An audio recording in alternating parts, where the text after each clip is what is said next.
You may not have seen this film, but you're definitely familiar with this incredibly impactful, iconic scene.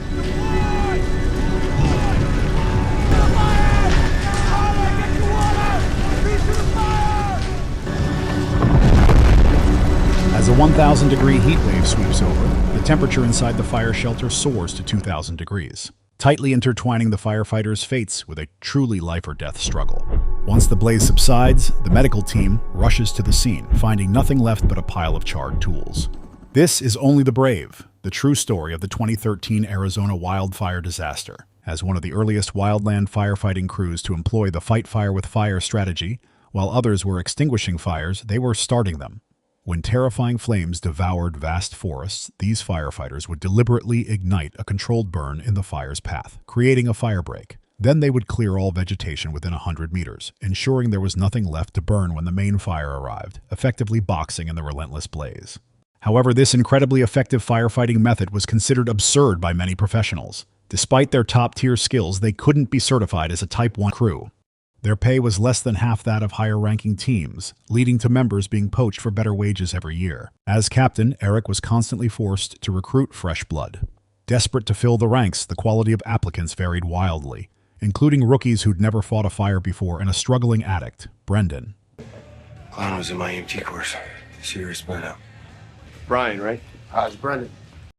What's up? You lost or? No, I was just checking. I heard you guys had some slots available. Slots are all filled, man. Sorry, dude. Nobody wanted the junkie. However, with the crew short-staffed, Captain Eric stopped Brendan from leaving. When was the last time you used? Don't think. Just answer the question. 3 months ago. What are you doing here? I made a lot of mistakes in my life. And I've done a lot of things that I'm ashamed of. And now I'm embarrassed by, honestly. But I just had a daughter. Her name's Michaela. And I just really want to give her what I never had. Despite Brendan's sincerity, becoming a wildland firefighter requires extreme perseverance and endurance. The upcoming mountain training would be Brendan's first test to earn his place. Unsurprisingly, the more decadent his past life, the more miserable his present. His diminished physical stamina left him unable to keep up with the team, and he was constantly vomiting. Jesse questioned Eric's decision, stating that Brendan would undoubtedly be a liability, holding the team back from their promotion test. Eric doesn't argue. He just picks a steeper route and keeps climbing. He believes everyone deserves one real shot to stand back up. At the summit, Eric gathers the rookies. All you rookies that are just coming on as slot contenders, once you get a real hard taste of the bitch at work, there's only one thing you're going to be able to see. And that's fuel. As the team started back down, Brendan had only reached the halfway point, drawing skeptical glances from everyone. It wasn't until nearly sunset that Brendan finally stumbled back. A selfie at the summit became the ultimate proof that he was leaving his troubled past behind. His time wasn't impressive, but he had shattered everyone's doubts. Only he knew what making this team truly meant to him. Before this, he was so lost that even his own mother had cut ties with him. Even when his girlfriend Natalie was 5 months pregnant, she didn't want to tell him. She didn't believe he was fit to be a father, but the moment he saw his daughter, Michaela, everything changed. For the first time, he had a purpose worth fighting for. One of the first things he did after joining was head to the supermarket, using his meager pay to buy essentials for his girlfriend and daughter, before silently walking away, dragging his aching, exhausted body. Training ramps up. Safety is drilled into muscle memory. Eric barks questions about the watchouts, the warning rules written in blood. Hey, McDonough, pop quick. What's your 11th watch out? The fire liner kind of has been anchored. Wrong, that's 8. You're getting spot fires across That's the... 16. Clearly, Brendan hadn't mastered them, and the entire team suffered the punishment because of him. This naturally provoked annoyance from his teammate, Mac. I know you're doing this for your baby girl, but I don't know, dude. I've heard some shit about her mama. You sure that kid's even yours, bro? Whoa! McDonough! Do it! Throw that punch! Brendan knew that one punch would end his firefighting career. Now a father, he held back and channeled his anger into push-ups instead. That was way over my neck. I don't mind you sweating the rooks, but you don't bring in family. Although Eric hoped no one would ever have to experience the fire shelter training, the fire ground is constantly changing, and they needed to be familiar with this method that could offer a slim chance of survival in a life-or-death situation. Eric's phone rang then. A wildfire was consuming tens of thousands of acres. This mission is their shot at the Type 1 promotion. His friend Dwayne helped secure it. Facing the team's excitement, Eric set a condition. Remember, when we do this, act like we've done it before. As the whole team rushed to the fire, Brendan was still seen as a liability. Hey, bring it in. I hope you do understand. Because we've been working to get this eval for over 4 years now, bro. On the fire line, a senior evaluator shows up. Old school, unimpressed. He quickly used his 40 years of experience to dismiss Eric's fight, fire with fire method. So if you think you're going to make a big move and impress me, I'm telling you right now, don't. Due respect, you're just an observer. So let us do our job, okay? No. No. Step off! Now! Step off! Eric sticks to his backburn tactics. If this fails, it's another year of disappointment. All night, embers blow across the line. By morning, the fire is finally boxed in. On the way back, as a firefighter picked up a stone as a souvenir, a large tree unexpectedly crashed down beside him. Luckily, Brendan reacted in time, saving his teammate's life. His actions slowly began to change others' perceptions of him. Before boarding the helicopter, Mac discovered that Brendan's helmet chin strap was missing. Regulations clearly stated that incomplete helmet straps meant no boarding. Left with no choice, he had to secure it with tape. Seeing the comical sight, Jesse even cracked a smile. But this too was one of Mac's pranks. Though teased, the team was sending its clearest signal yet of accepting Brendan. Eric waited in the office for the evaluation results call. The anxiety of the delayed news led him to furiously smash a chair. His friend Dwayne then rushed in. What the hell happened out there? I did what I thought was right. Then Eric had everyone practice the fire shelter drill again. As everyone crawled inside, Eric blurted out some news. Congratulations. A profound sense of relief finally washed over the crew's faces. Though the evaluator found Eric a bit hot-headed, the team's cohesion was unlike anything he'd ever seen. As everyone spontaneously brainstormed new names for the team, Eric looked towards the mountain opposite and announced, Granite Mountain. the nation's first municipal Type 1 wildland fire crew was born. On that same day, as Brendan delivered supplies to his girlfriend and daughter, Natalie appeared. Her previous decision to stay completely estranged seemed to vanish in front of the new Brendan. He knew he wasn't just holding his daughter, but also the responsibility on his shoulders. The team's promotion also brought a celebration. Eric's wife, Amanda, immediately found Brendan to greet him. Because this young man reminded her so much of a younger Eric. Every team member was immersed in this rare family time. Dwayne also gave Eric a gift, saying, "Chairs can be broken, but friendship cannot be lost." However, the lively atmosphere outside contrasted with Mac's gloom. His girlfriend found someone new and kicked him out. Hearing this, Brendan offered that Mac could move in with him. As a fire crew, strong brotherhood was the foundation of their successful rescues. And the families silently supporting them were the driving force behind their unknown missions. 9 months flew by, and Brendan brought his daughter Michaela home for the first time. Brother Mac had spent the entire morning meticulously child-proofing every potential hazard in the house. Seeing the little princess arrive, Mac felt genuine joy for his friend who had turned his life around.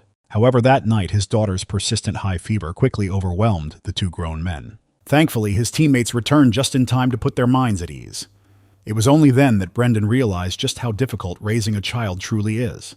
Amanda, who had once agreed to a child-free marriage, now found her convictions wavering. Because having a child wasn't just proof of their love, it was also the only emotional anchor during countless anxious days and nights. But Eric knew his job couldn't accommodate too many attachments. He believed having Amanda was enough. Their conversation ended abruptly in conflict. The effect of their promotion was that they were deployed to wildfires across the country.